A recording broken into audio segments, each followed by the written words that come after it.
Hi everyone. ఈరోజు మనం palak rice ఎలా చేయాలో చూద్దాము. ముందుగా ఒక కట్ట పాలకూర తీసుకొని మంచిగా నీట్గా వాష్ చేసుకొని ఈ మిక్సీ జార్లోకి తీసుకోండి. ఇందులోకి ఒక కట్ట పాలకూర, అలాగే 2 పచ్చిమిర్చి, 5 వెల్లుల్లి రెబ్బలు అండ్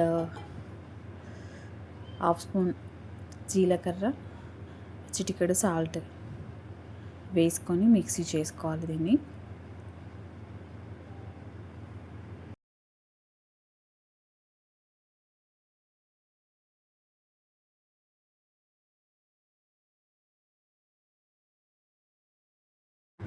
సో నేను ఇలా మిక్సీ చేసుకున్నా. ఆ తర్వాత స్టవ్ మీద కడాయి పెట్టుకొని 3 టేబుల్ స్పూన్స్ ఆయిల్ వేసుకోండి. నేను 1 కప్పు రైస్కి 3 టేబుల్ స్పూన్స్ ఆయిల్ తీసుకుంటున్నా. మీ రైస్ క్వాంటిటీని బట్టి మీరు తీసుకోండి. ఓకే, సో ఆయిల్ వేడెక్కిన తర్వాత ఇందులోకి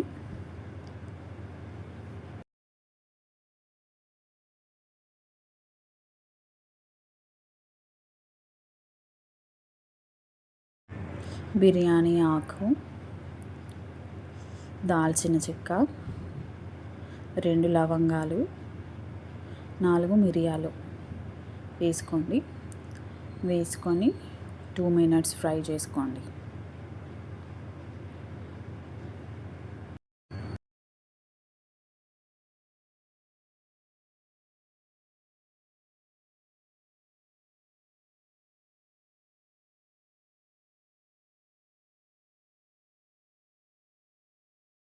ఆ తర్వాత ఇందులోకి జీలకర్ర, ఆవాలు,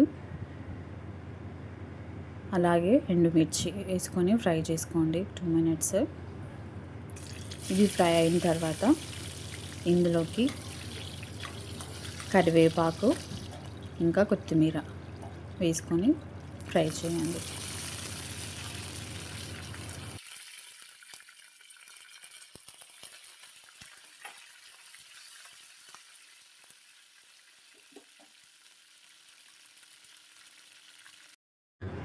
సో ఇవి ఫ్రై అయ్యాక ఇందులోకి పసుపు, చిటికెడంత పసుపు వేసుకొని కలుపుకోండి. ఓకే, ఆ తర్వాత మనం మిక్సీ పట్టుకున్న పాలకూర మిక్స్ని ఇందులో వేయాలి. ఇందులో వేసి మంచిగా ఫ్రై చేయండి ఒక 3 మినిట్స్. ఈ పచ్చితనం అంతా పోయేంత వరకు ఫ్రై చేయాలి.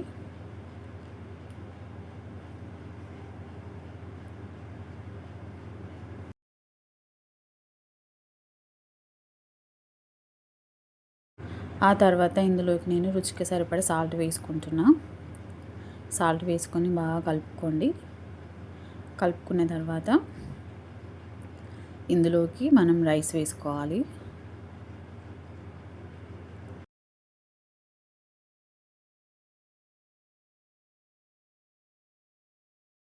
సో నేను 1 కప్ రైస్ అని చెప్పాను కదండి, 1 కప్ రైస్ వేసుకుంటున్నా. సో రైస్ వేసుకున్న తర్వాత మంచిగా కలుపుకోవాలి. మనకు పాలకూర మిక్స్ అంతా రైస్కి పట్టేలాగా మంచిగా కలుపుకోవాలి.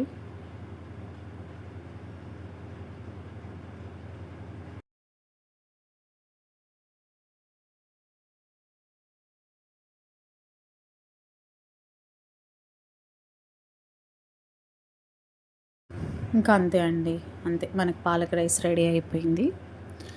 సో ఈజీ అయిన టేస్టీ హెల్దీ కూడా పాలక్ రైస్ మనకి రెడీ అయిపోయింది. ఈ వీడియో నచ్చితే నా ఛానల్ సబ్స్క్రైబ్ చేసి మీకు ఎలా వచ్చిందో కామెంట్ చేయండి. Thank you so much.